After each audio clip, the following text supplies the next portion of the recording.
살다 보면 저 사람은 악한 사람이야 이렇게 생각되는 사람들이 종종 있잖아요. 보통 어떤 사람들에게 그런 느낌을 받으시나요? 우리가 일상적으로 겪는 무례한 사람들이 있긴 하죠. 예의가 없다거나 자기만 아는 사람, 갑질하는 사람, 분노가 많은 사람. 그런데 그런 사람들을 다 악하다고 표현하진 않잖아요. 어디서부터가 악한 것인지 경계 같은 게 있을까요? 살인을 하거나 의도적으로 속이고 괴롭히는 사람들을 악하다고 표현하면 될까요? 그런 부분에 대해서 인간의 내면에 있는 악의 실체를 다룬 책이 있습니다. 스카펙의 거짓의 사람들이라는 책인데요.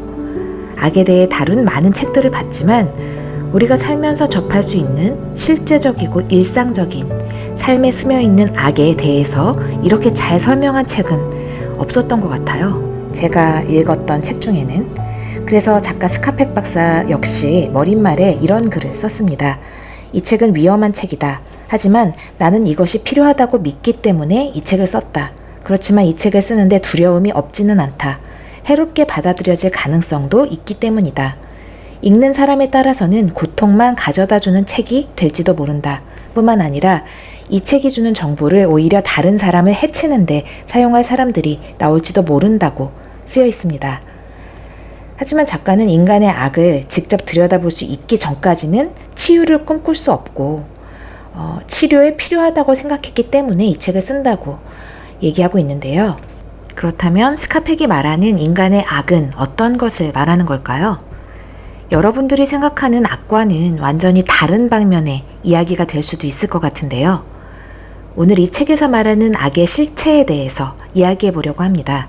스카펙의 아들이 8살 때 이런 말을 했답니다. 아빠, 악이라는 말은 산다라는 말의 철자를 거꾸로 들어놓은 거예요. 그렇다. 악은 삶을 거스르는 것이다. 그것은 생명력을 역류하는 것이다. 한마디로 그것은 죽음과 관련이 있다. 더 구체적으로 말하면 살인과 관련이 있다.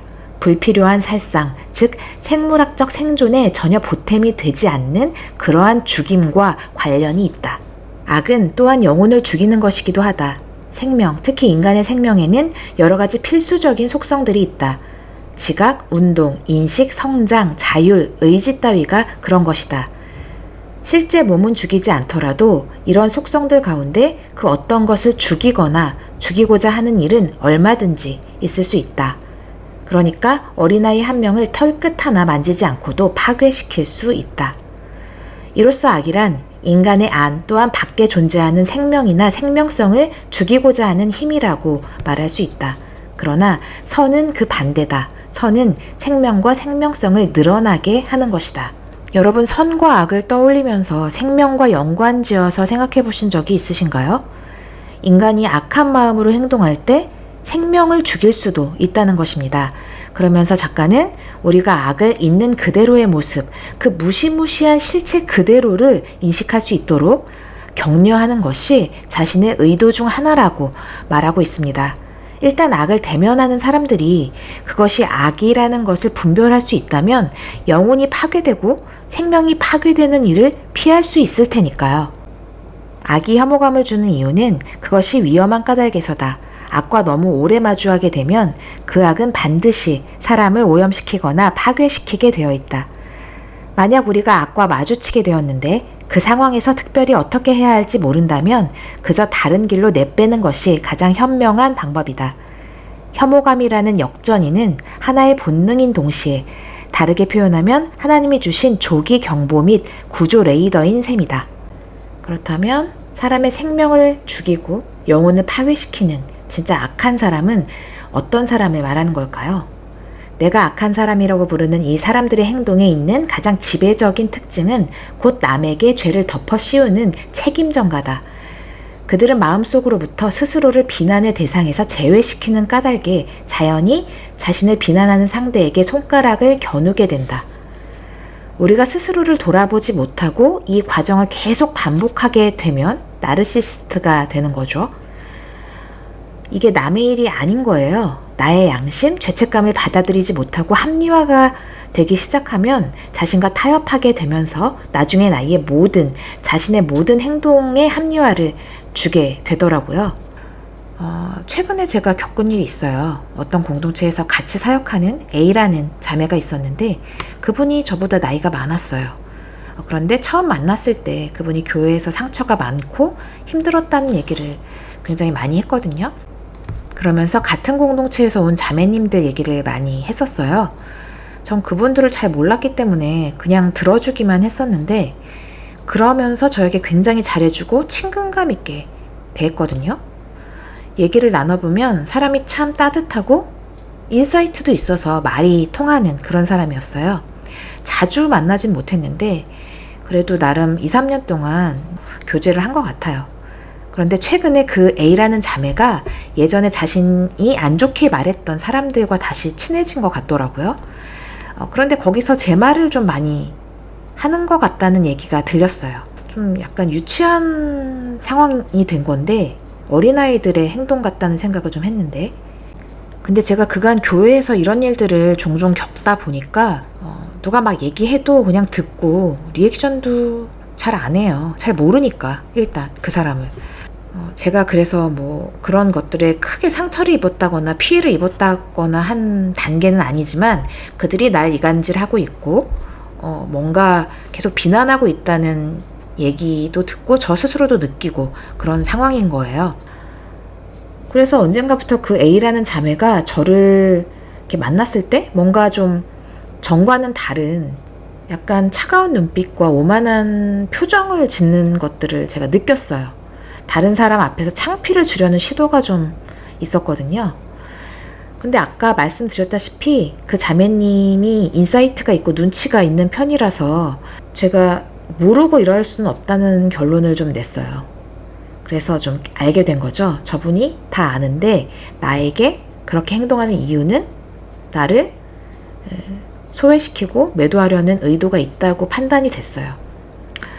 근데 그렇게 판단하게 된 근거가 뭐냐면 그 자매님한테 제가 몇 번 물어봤어요. 왜 그때 이랬어요? 왜 그렇게 행동하셨어요? 이렇게 물어보면 자기는 빠져나와요. 그러게 그때 누가 그랬는데 걔 때문에 그랬어. 걔는 별로 그런 인식이 없더라. 자기도 민망했다. 이런 식으로 약간 피해가더라고요.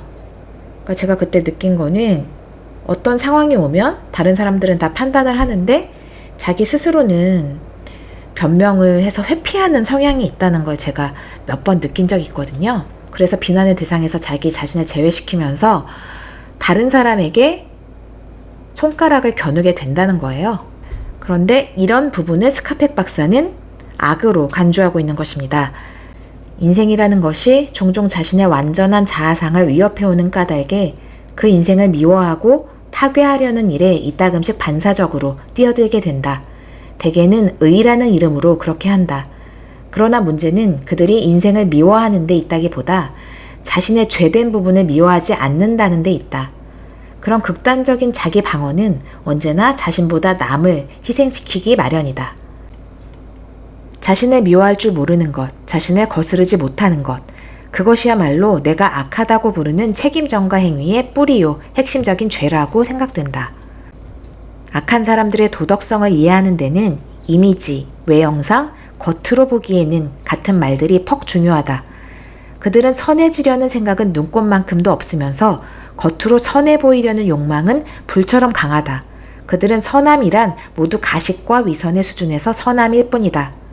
그들이 참을 수 없는 고통은 특정한 고통 하나뿐이다. 자기의 양심을 직시하는 고통, 자신의 죄성과 불완전함을 인정하는 고통이다. 네, 여기까지가 책의 초반 부분인데요. 악의 실체에 대한 도입부의 내용이라고 보시면 됩니다. 악이라는 것이 결국은 책임의 전가에서부터 시작되고 자기 합리화가 계속되면서 점점 더 악의 실체에 가까워진다는 것이죠. 비슷비슷하게 일어나는 일들이 주변에 굉장히 많이 있잖아요. 이런 부분을 간과해서는 안 되고 타협해서도 안 되고 거기에 굴복해서도 안 된다는 생각을 해요. 그래서 제가 좀 단호하게 대처해야 된다는 생각을 하기 때문에 지금 이런 부분을 이야기하는 건데요. 이런 부분에서 내가 잘할 수 있어 이러면서 굳이 대면할 필요가 없다는 얘기를 하고 싶어요. 피하는 것도 방법이고 또 미리 잘 대처할 수 있는 어떤 방어책을 마련해 두는 것도 중요하더라고요. 실제적인 부분에서. 뭐 그들을 품어준다고 해서 뭐 다 자기가 감싸고 이러다가는 자기의 영혼까지 파괴되는 어떤 일들이 종종 일어납니다. 저도 좀 그랬던 일들이 있기 때문에 기도하면서 잘 이겨낼 수 있는 어떤 길들을 찾아보시는 게 좋을 거라는 말씀 드리고 싶어요. 제가 굉장히 아끼는 책임에도 악을 표현하는데 조심스럽고 두려움이 있어서 리뷰하기가 쉽지가 않았어요. 그런데 요즘 세상이 너무 개인주의적이 되면서 그 개인주의가 세상 가운데 자기 합리화로 드러나는 세상이 됐잖아요. 그래서 이런 악들이 드러나도 받아들여야 한다는 생각들이 있는 것 같아요. 하지만 우리가 이런 악에 제대로 대처하지 않으면 생명과 영혼이 파괴되는 고통을 겪을 수도 있다는 것을 기억하셔야 합니다. 그래서 다음에 또 이런 부분의 얘기들을 심도 있게 나눠보도록 하겠습니다. 여러분에게 도움이 되고 회복이 되는 이야기였길 바라면서 지금까지 크리스찬 인사이트에서 전해드렸습니다. 감사합니다.